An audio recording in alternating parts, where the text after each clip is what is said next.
There was another thing that stuck out dramatically last week at the debates. It was DeSantis. He was the candidate who probably had the most riding on the debate. He's been dropping like crazy in the polls over the past few weeks, despite having an enormous war chest and more institutional support than any other candidate on the stage.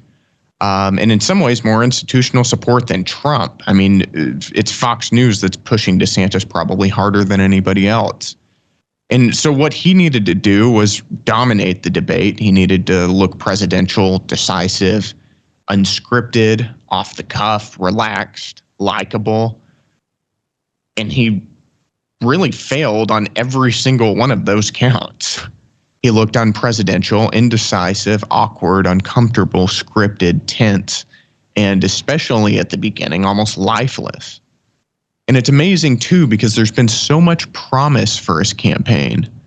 We were told when he first started his campaign that he was the most electable conservative alternative to President Trump, that he was a political mastermind, that he can get things done. And he completely blew that perception up last week. There's one point in particular that really did it, really stuck out. And it was when the moderators asked a question. The question was, it was one they were obviously going to ask. It was kind of a standard question. They asked, if you're not the nominee, if you lose the nomination, will you support the Republican on the ticket, even if it's Donald Trump? And whenever they asked that, the candidates on the stage, they were supposed to raise their hands and say yes or no. And as soon as the question was asked, immediately after it was, Vivek Ramaswamy raised his hand, high, clear, obviously proud of his answer and ready to defend it. Great. Then several of the other candidates started raising their hands, but a lot more reluctantly. So there was Mike Pence, Nikki Haley, Tim Scott, Doug Burnham, everybody except for Chris Christie and Asa Hutchinson. But DeSantis, and this, it was so clear, he stopped, and instead of raising his hand or not raising his hand, he just fidgeted a little bit. Then he looked around to see what all the other candidates were doing. And only once it was clear that they were all raising their hands, only then did he raise his own. Now, obviously, that should have been a gimme question. Everybody should have said, yes, of course, we'll support President Trump. No questions asked. He's better than Joe Biden. And honestly, if you can't support Trump over Joe Biden, you need to get off the stage. I mean, you shouldn't be in a Republican debate. But honestly, what was worse than saying no was hesitating. DeSantis is the person whose whole persona is as an alpha male.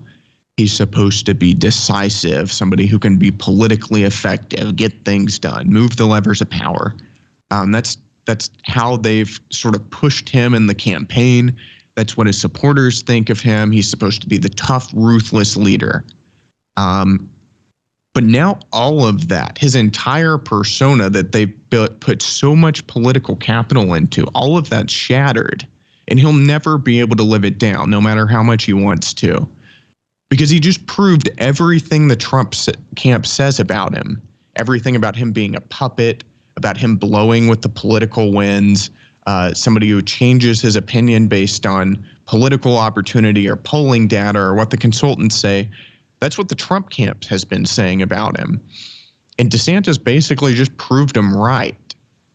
I mean, asking whether you would vote for Trump if he were the nominee is an absolute layup question.